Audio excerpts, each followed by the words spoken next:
It is your Friday daily delivery. I am Michael Rand. Glad to be back for another day, and I hope everyone is having a great day out there as well.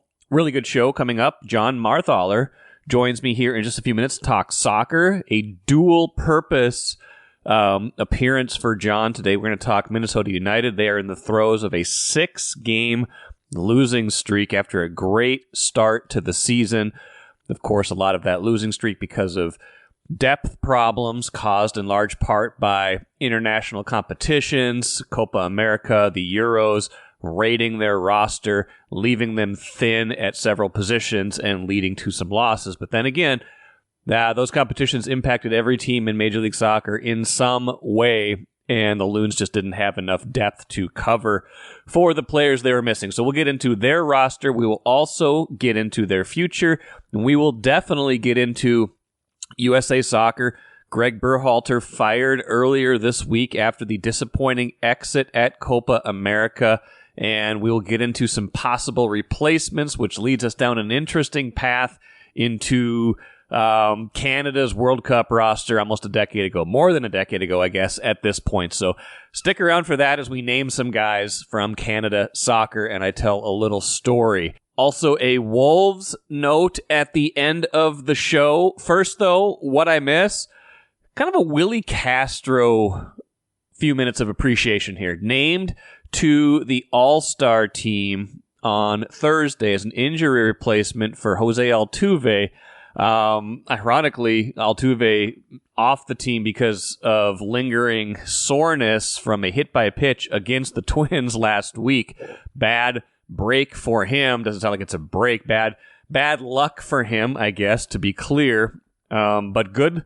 You know, his misfortune is Willi Castro's deserving trip to the All-Star game, a first-time All-Star, and just kind of a fascinating player in that the Twins picked him up last year on like a minor league contract. His career to that point had been entirely with the Tigers from 2019 to 2022, a utility player who had played a lot of infield, a little bit of outfield at that point, not much of a hitter at that point. His career OPS with the Tigers in, over 1,000 plate appearances was just 673, and there was nothing to suggest that he was on any kind of upswing when the Twins picked him up. He was just kind of a body that might be able to help, might be able to play multiple positions capably, but wasn't going to give you much else. Well, he turned into a pretty good hitter for the Twins last year, 750 OPS, led the team with 33 stolen bases. He only had 18 in his entire Tigers career, and of course,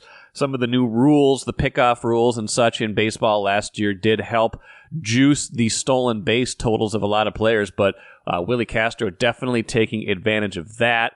Walked enough to get on base, enough for his, size and speed, enough pop in his bat. He will go deep. And this year, been even better. His OPS has been over 800 for a lot of the season. It's down a little bit now to 784, but still, a guy who has started at least 10 games at 5 different positions. Left field, center field, third base, shortstop, second base. I did a piece on the Twins' unsung heroes, maybe I think it was last week after talking to Bobby Nightingale Jr., and it was clear to us Willi Castro is at the top of this list because of everything he has done for them this year, but maybe not unsung anymore if you are an all-star. If you are good enough to be on the all-star team, you probably aren't an unsung hero anymore. He's played 93 games this season. 93 games already this year. Guess how many games the Twins have played this year? The Twins have also played 93 games. He has appeared in every single Twins game this season for a team that is 53-40, for a team that has had numerous key injuries at various parts of the year. Royce Lewis, Carlos Correa, Byron Buxton, they've all been out at various points, and Willi Castro has filled in capably for all of them. He's not going to make you forget any of those players, but he is good enough, and certainly better than good enough now that he's an all-star, to fill in even when your top salaried star caliber players are injured. So Willi Castro Appreciation Day, deserving nod. There's a nice video Twins put out of Rocco Baldelli informing Willi Castro that he'd been named to the All-Star team. Just another one of those players that you have to have. These tend to go in reverse, right? We tend to focus on the players that have left Minnesota after not getting enough of a chance and then flourishing elsewhere. This is happening in reverse. This is a guy who, for whatever reason, just didn't quite click entirely when he was in Detroit. He was a solid player, but nothing spectacular. Comes here on a minor league deal before last year starts, becomes one of their most important players last year, and certainly one of their most important players this season. I'm Chris Hine, Timberwolves beat writer at the Star Tribune and the first 5-time guest in daily delivery history. Thank you for listening to this podcast. This work is made possible by our Star Tribune subscribers. For unlimited access to the articles mentioned in this podcast, our coverage of Minnesota sports from pros to preps, and even all of Rand's future blog posts about how the Timberwolves should trade for players they will never get, go to startribune.com/subscribe.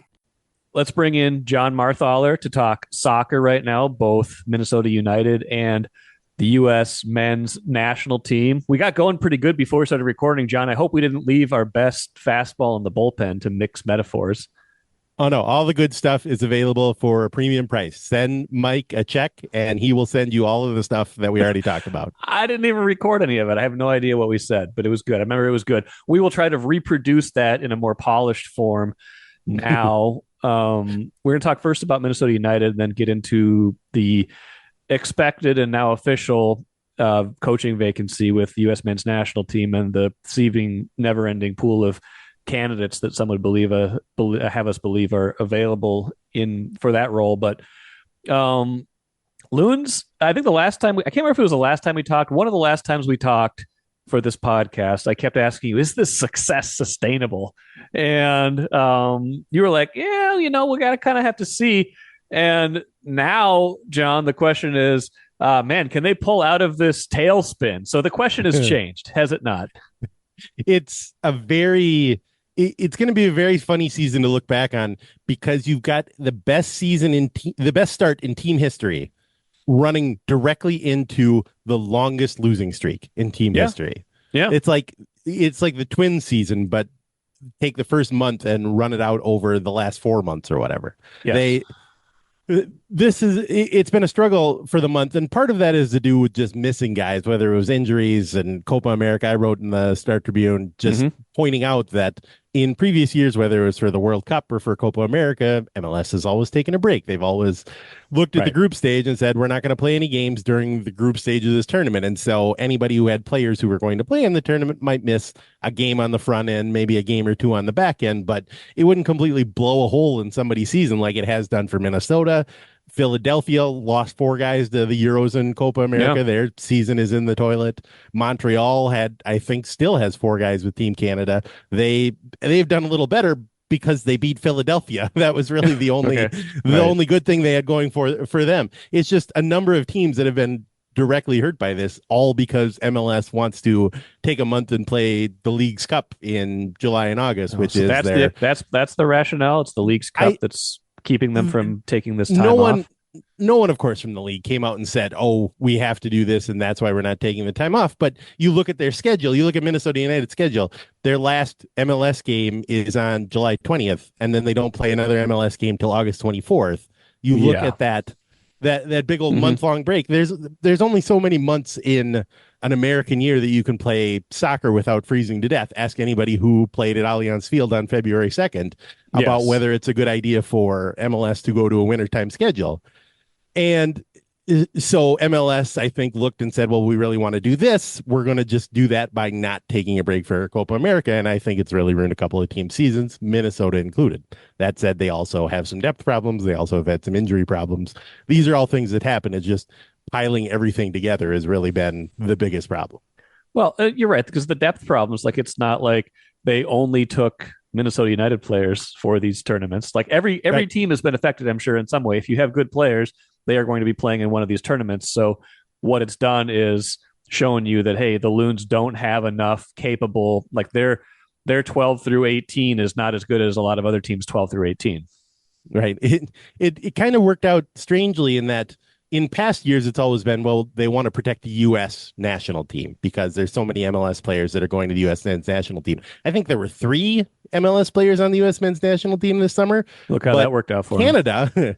Canada, I think, has 14. And so really it was the teams that had Canadians that really were hurt the most. Portland, Minnesota. Right, Dane St. Clair.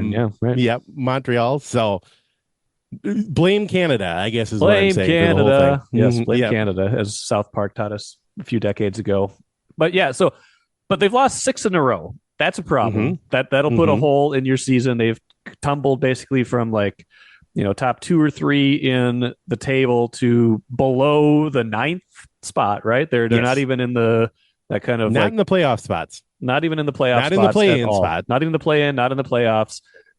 Playing to try to resuscitate their season. But also, if you're kind of taking the long view, which it seems like their management is, it's not all about right now, right?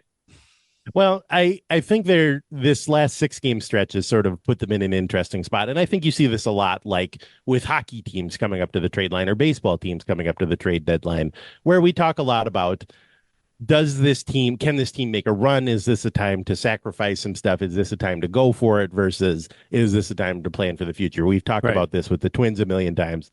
We've talked about this with the Wild a million times. And I think a month and a half ago, it would have been hard for Minnesota and its management to say, I don't think we have the pieces in place. This is going to be a longer rebuild than just one transfer window. The context here is that the league's transfer window, when they can start bringing in new players from abroad and stuff like that, starts next Thursday, July 18th.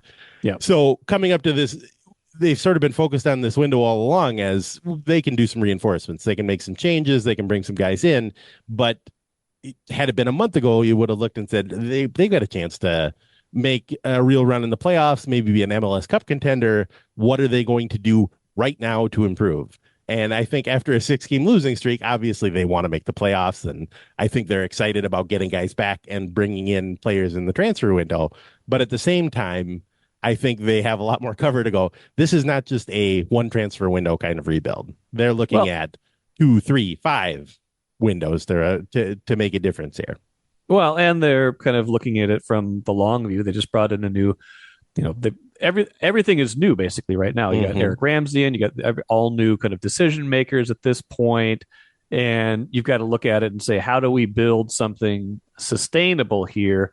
They are probably not going to outspend the highest spending teams. Stop me if you've heard this before. It sounds a little bit like the Minnesota Twins model of, we're going to be a budget conscious, nimble but efficient kind of team. Is that how you build something good here? Given that, you're probably not going to spend for the Messis of the world. I mean, I think Eric Ramsey has used the words realistic and pragmatic a lot this year. And I think that is a pretty good definition when you look at where Minnesota is going to fit in Major League Soccer. You've got a team like Atlanta that they've sold 3 players this summer for $40 million combined or something like that. And they're also responsible for the 3 biggest incoming transfer fees ever paid in league history. You've got a team like Miami that's assembling Lionel Messi and his super friends. To build their team. You got LAFC, who all along this season, they've got Hugo Lloris in goal, a famous European soccer name. Now they're bringing in Olivier Giroud to be their number 9 guy. This stuff is not going to happen for Minnesota.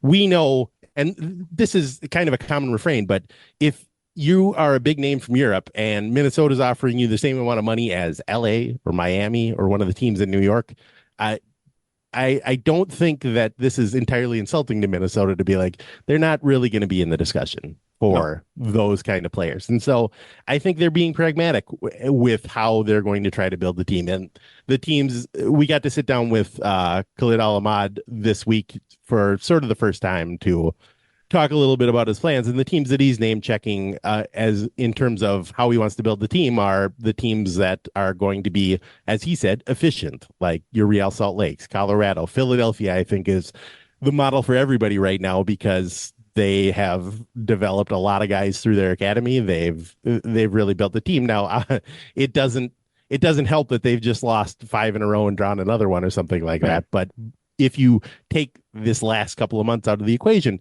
Philadelphia is sort of the model for a lot of teams in a lot of ways in terms of how they want to build from the academy through the second team, through the first team, and how do they want to develop players like that. How do you think that messaging will hit with fans? Because I got to tell you, John, sometimes it doesn't hit that well with Twins fans, and it does. It's practical, and it seems like it is the right thing to do. That you understand where you are payroll wise, even if there's not a salary cap. You have to you're running this as a business and as entertainment at the same time. If they do it well enough, I imagine it will hit the right way. And if you take your shot when the shot is there to be taken, like you could say the Twins did with Carlos Correa. Like you wouldn't have thought 3 years ago, hey, the Twins are going to be in the market for Carlos Correa.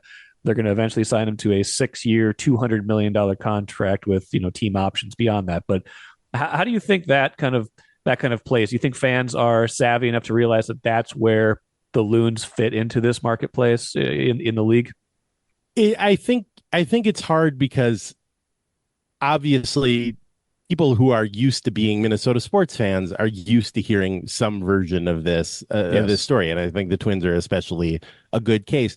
The difference sort of is that MLS doesn't have the openness that other leagues might. It's more like the NHL, which has kind of a small salary cap when you look at it, and MLS is a tenth of that. Like, yes. It's tiny compared to these other sports. So I think it's easy to say, well, they should bring in this guy and that guy, and they should just pay whatever it takes to get him here and pay him whatever.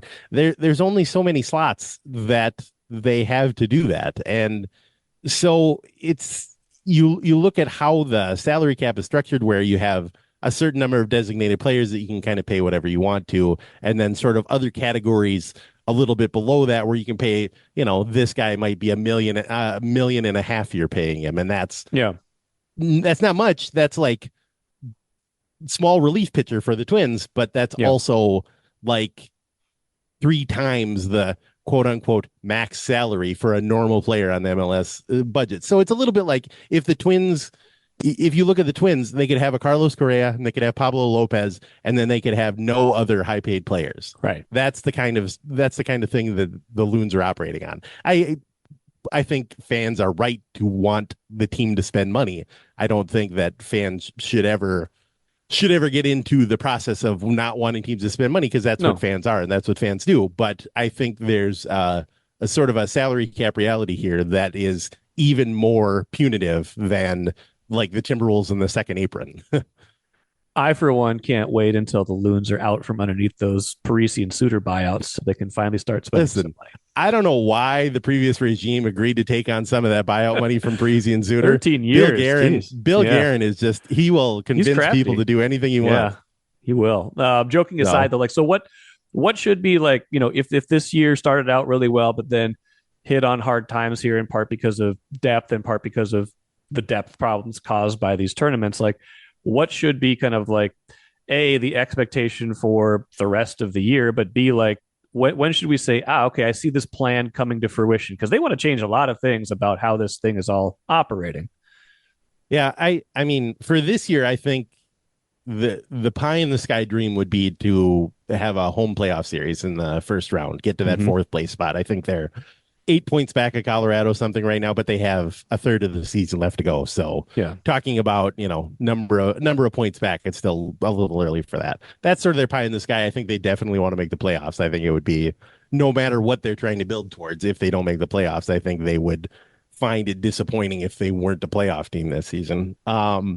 As far as how long it'll take, I think you'll see some movement this summer, and that'll give, once they get into this transfer window, I think that'll give people a better picture of the kind of changes that they want to make. Because I think what El Ahmad said was, I think he wants to make some changes now. I think he wants to make some changes next winter. I think he wants to make some changes next summer. It's a gradual process, but I think this will be the first window where they have everybody in place. They have a coaching staff in place. They have the GM actually in town, and they can actually make a difference in terms of how they're spending money. Speaking of changes, let's shift to a little U.S. soccer talk. Greg Berhalter, not surprisingly, Greg is out. We learned that officially on Wednesday, but it was, either a poorly kept secret or just the subject of endless correct speculation that after the Copa America showing and losing in the group stage that he would be out of a job. I see I remember reading ESPN list. I think they repurposed it from earlier this week when they were openly speculating about it, but 16 candidates to replace Greg Berhalter. John, could we narrow that down a little bit? Because some of the ones there's like, nope, don't want that. Nope, that's not realistic. Like who are like 4 or 5 maybe names that we should watch for in this search, do you think? Well, if I was going to guess right now, I think the most likely guy for them to hire is Steve Cherundolo, who's currently the Los Angeles FC manager. He's the name that people sort of keep name checking as, oh, by the way, there'll be heavy conversations with this guy. He's had a lot of success at LAFC. He's a former U.S. men's national team player. I think in terms of what they have generally looked for in a coach, I think he probably checks the normal boxes. I think the pie in the sky one, I think everybody's main pie in the sky is Jurgen Klopp, isn't it? Yes. Like that's the guy people talk about. And I think it's ridiculous, but at the same time, in the very pages of the Star Tribune last year, I wrote that the women's national team's pie in the sky hire was Emma Hayes, then the Chelsea coach. And sure enough, they got her. Now, coaching the U.S. women's national team is a little bit different of a profile than coaching the men's national team. But, Jurgen Klopp's a crazy person. He would be an amazing hire for the U.S. as they go into hosting the World Cup. He would check all the boxes and do all of the things that they could possibly dream of going into the World Cup. And it would be really fun. I don't think it's going to happen. I think the chances are very low, but it would be awfully fun. It's got to be a factor that they're hosting in 2 years, right? Like if you're going to push all the chips in and, all the money in essentially and say, hey, normally we wouldn't be able to do this because it's outlandish. It's going to cost way more money than we're ever going to get back, or at least, in terms of return on investment, like cash return on investment. But if you're going to do it, it does kind of feel like now is the time, right? Like you don't want to mess up when you're hosting. You can't mess up when you're hosting.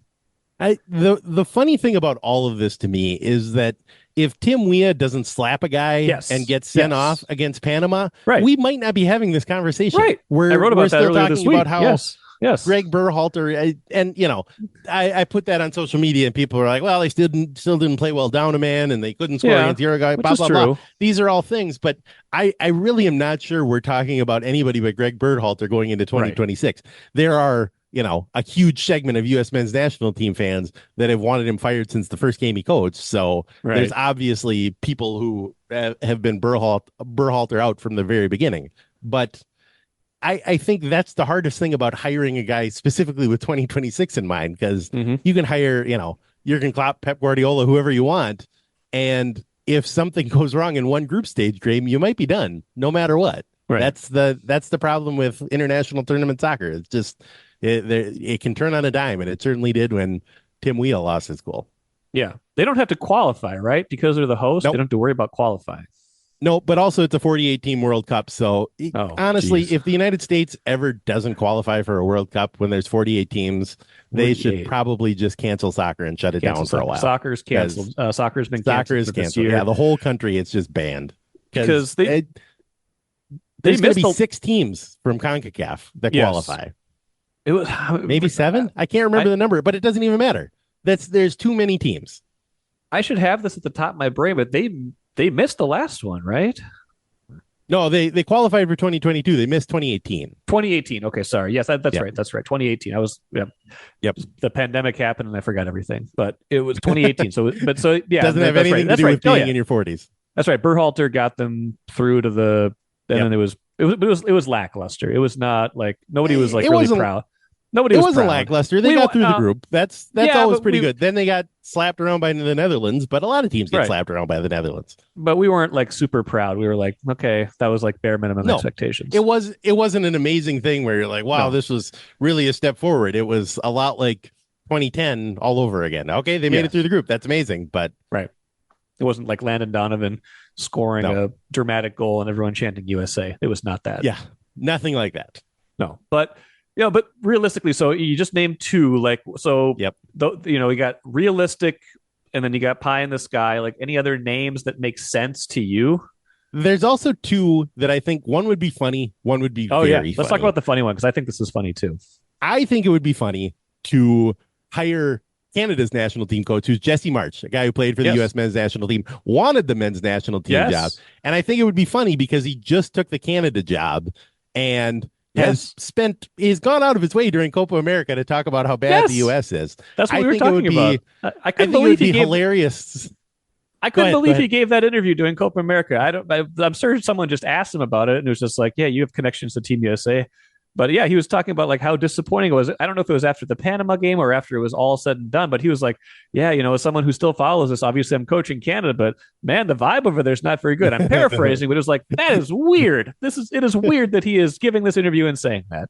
I mean, on the one hand, it's like, well, he just took the Canada job. There's no way. But on the other hand, Canada Soccer doesn't have any money, and his job title is like the MLS season pass national team coach built by the Home Depot or something. I don't know what it is, but it's like there's a corporate sponsorship in there somewhere. So I don't think I think U.S. Soccer might have the money to tempt Jesse Marsh away, and he's clearly got the vitriol and the anger to take it over and do that as well. So. Yeah. And so that's the funnier one. The second funniest thing that they could do, and this is directly from MLS soccer writer Matt Doyle on Twitter, but after the World Cup, Greg Berhalter wasn't the coach. Then they did a whole review. Then they rehired Greg Berhalter. Right. The funniest thing they could possibly do would be to do another review and then hire Greg Berhalter again. Come on, they're not going to do that. Absolutely the best thing not they could do. Happen I am rooting for it. I have to tell you, I am rooting for them to rehire Greg Berhalter again just because, I don't know, I like riots. I like fans who are angry. Yep. Speaking of hilarious, did I ever tell you about the time that I tried to just like walk into a Canada World Cup qualifier in 2012 when I was in Toronto? No. You're in Toronto. Where were they playing? Like I think wherever the were they at BMO Stadium? Yeah, BMO Toronto FC Stadium. Yeah, BMO. It was BMO.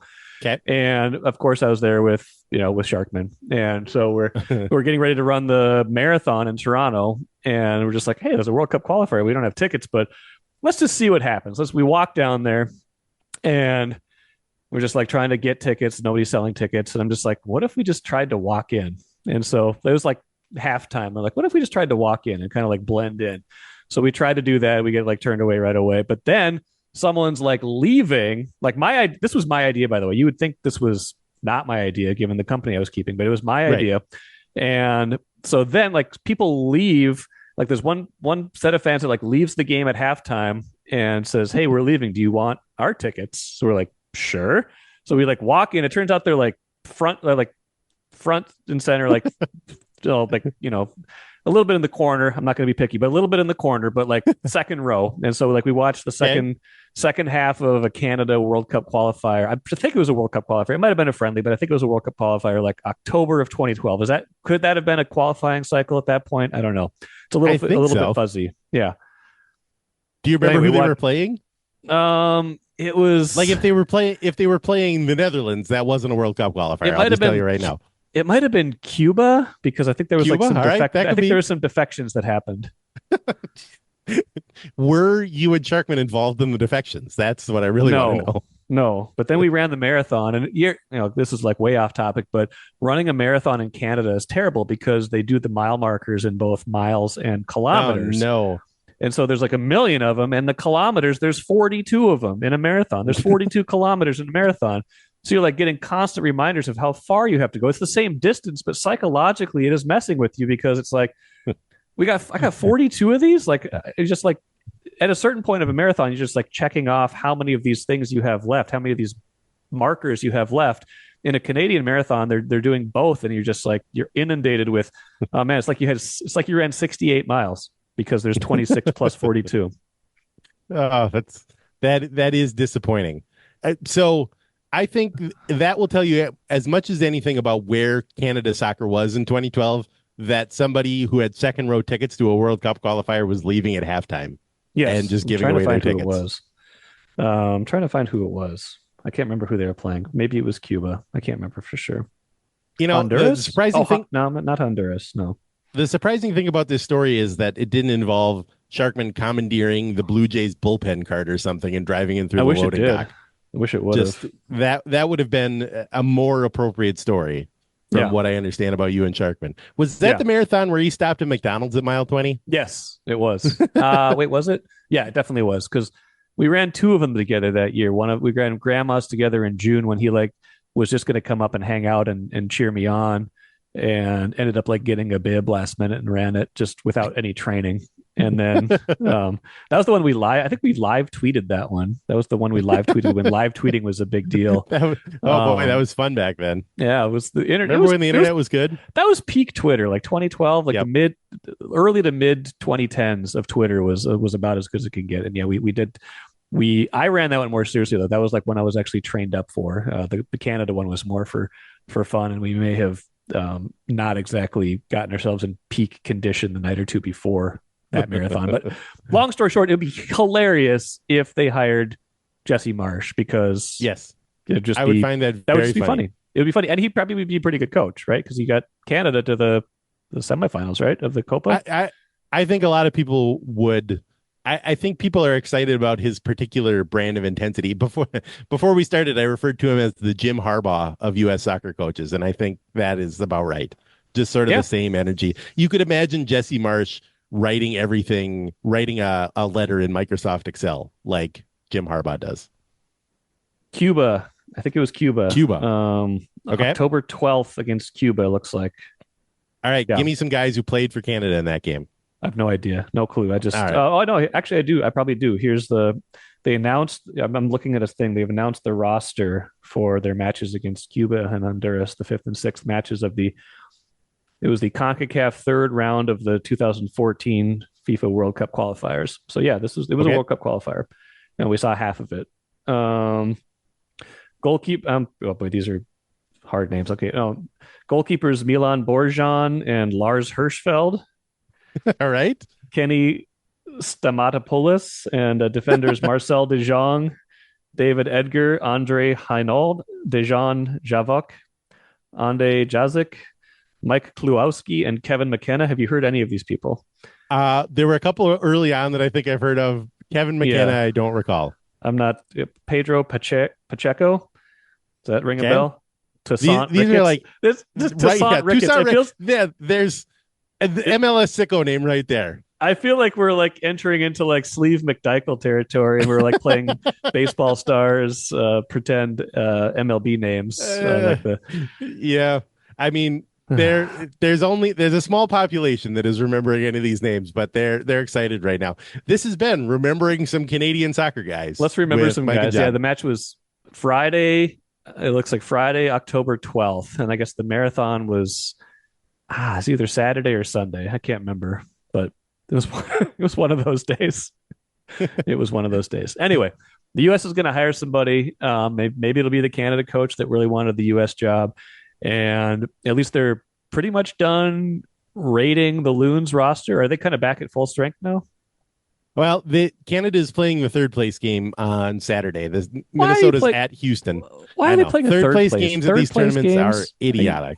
But I mean, if you're Canada, you probably want to win it. They're playing Uruguay, and I don't give out medals. I'm sure they do give out medals. Okay, all right. Probably for third and fourth place, because what's the point? But I don't know. Uruguay just had a situation where a bunch of their guys went in the stands last night and were fighting fans. I actually watched a lot of the end of that match. That was pretty good. The Uruguay against there's nothing more wonderfully operatic than the end of a close international South American soccer game. Yes. It should be scored by Hans Zimmer. Absolutely, from the 80th minute on. Colombia had already had a guy sent off. It was just wonderful. Absolutely wonderful to watch. Maybe the U.S. should hire Colombia's coach, because they went down a man and didn't have a problem. Well, I think life's a little different when you're the Colombia manager and not the United States manager. But I guess could be a little different. Well, we'll see what happens. The Loons, should be back to full strength relatively soon, and maybe they can turn their season around. John, whenever that happens, I'm sure we'll talk again. Thanks for joining me today. Absolutely. There's very few podcasts where I get to talk about Toussaint Ricketts, and I'm glad this is one of them. Great stuff from Jon in what was probably the first and the last edition of this podcast in which we named a whole bunch of national team players from Canada from 2012. But you never know. We could also do that at some other point. We're just naming some guys. Let's name some guys. Canada World Cup Soccer Edition, a postscript to our conversation. Sounds like the U.S. has made overtures, reached out to Jurgen Klopp, but doesn't sound like he is interested in managing the U.S. team. Maybe a polite decline. Sounds like he wants to take some time off, but you never know. Let's just keep that door open until it's completely shut. It was not like a definitive no. So I guess we'll see, but probably not Jurgen Klopp. Probably going to be someone else filling that vacancy. Now, let's finish with the cooler. It's a quick one. Timberwolves open summer league play today. I know it's not like, a big deal, but they do play the Pelicans today, 4:00 in Vegas. Wolves versus Pelicans. Big summer league for the Wolves. We've talked about this. I know it's just kind of silly. Like what does it really matter? Well, it's important because these guys on the back half of their roster, these young players, their draft picks this year, some of the guys they've picked in recent years, this is an important year. They need to establish some new depth. They need to establish who is going to fill spots, basically like 8 through 11, 8 through 12 on the roster. Those guys aren't probably going to impact a lot of games early, but as there's injuries, as guys emerge, and certainly in future years, these guys will play key roles as salaries jump for the Wolves, and these guys remain inexpensive. So it's a big summer league. If you have a chance, check it out. Looks like it's on ESPN2 today at 4 p.m. So Wolves versus Pelicans in the Summer League. And that will do it for me today. Good stuff coming up next week. As always, Royce on Monday. Probably some Joe Mauer stuff as we get ready for him to be inducted into the Baseball Hall of Fame. Yeah, that's just a weekend from now that he will be inducted into Cooperstown. So we'll have some Joe Mauer content. Until then, enjoy the rest of your weekend. Back at it again on Monday.